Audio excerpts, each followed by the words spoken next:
I like the character bucks, anything that has a weird point or like some extra blading or anything unique. I'm all about it because you can pick up a lot of just like cookie cutter, small sheds, So even a small shed with some cool character, it definitely takes it up a notch, at least for me. Mm-hmm. Yeah, any uniqueness, a cheater, an inline, a split eye guard, something cool that just makes it stand out from the masses. Those are always typically the keepers for me. Mm-hmm. The character stuff, I love that kind of stuff. How did just looking at your hat now, the Firebowl, yeah, it's just like that thing. The Firebowl, how did that come about from finding a super kick butt shed? And then I forget the story already. It's really cool. Once I killed the bull, we were able to connect a lot of dots on who had his sheds over a very long period of time because he's a very old bull. Mm-hmm. But the name actually came from Jared Woolsey, who got him on his trail camera the year before. So I drew the tag in 2013. Jared drew it in 2012, and he captured the bull on his trail camera. And he actually named the bull Firebowl because it had that characteristic point coming off his fifth going back. And the year before, it also split at the end of the main beam. So it just kind of like looked like a flame of some kind, and that's where he got the name Firebowl.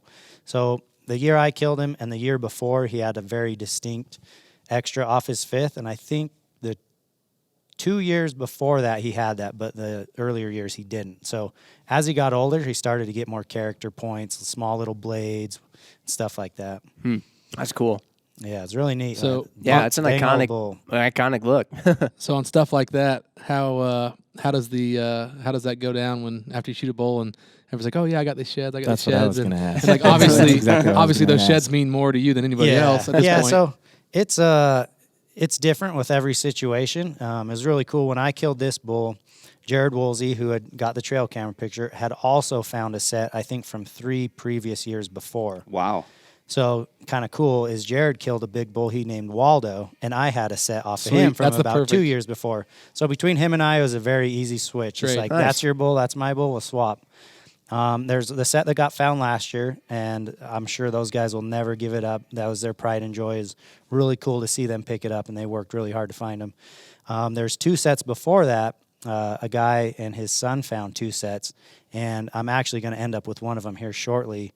And what I'm going to do is give him a replica set of the year I killed him in exchange for a set of sheds. So, oh, cool. Way cool. But then the second set, that was the bigger of those 2, they decided to hold on to it. They said they had sentimental value. So it really comes down to the situation and the people who are involved. So people are still finding sheds from that bull? It's over now. Oh, okay. Yeah. Okay. They've all been picked up. All his sets have been picked up. Okay. Yeah, wow, but that was over the course of like some period of time. Yeah, and no one really knew. We knew of all these big sets that were out there, but it wasn't until I killed him that we kind of connected the dots that these sets were the same bull. So it was really fun. So that's the craziness of social media is, you put out a big bull and people start talking and you get DMs, hey, my uncle might have those sheds, and you get talking. And, yeah, I've tracked down, I don't know, like 6 years of his sets that I know of. That's wild. It's cool. It's like songs from Tupac, man. Right. They keep coming out. How does that happen? Yeah. Well, it's kind of weird, too. Like, a lot of times people will find, like, an animal will get killed, and then everybody will go start looking for the sheds. Like, there was a deer that got killed on the strip this year, a giant mule deer, like 290-inch deer. And all of a sudden, it was like a mad dash because everybody's, like, trying to get in there because they know there's years off of that buck sitting out there. So sometimes getting the deer getting killed is what starts it all. Yeah, and sometimes, like, a deer like that, especially in those regions where they winter in the same spot over and over, it's like whoever finds the honey hole may find multiple sets off that same deer.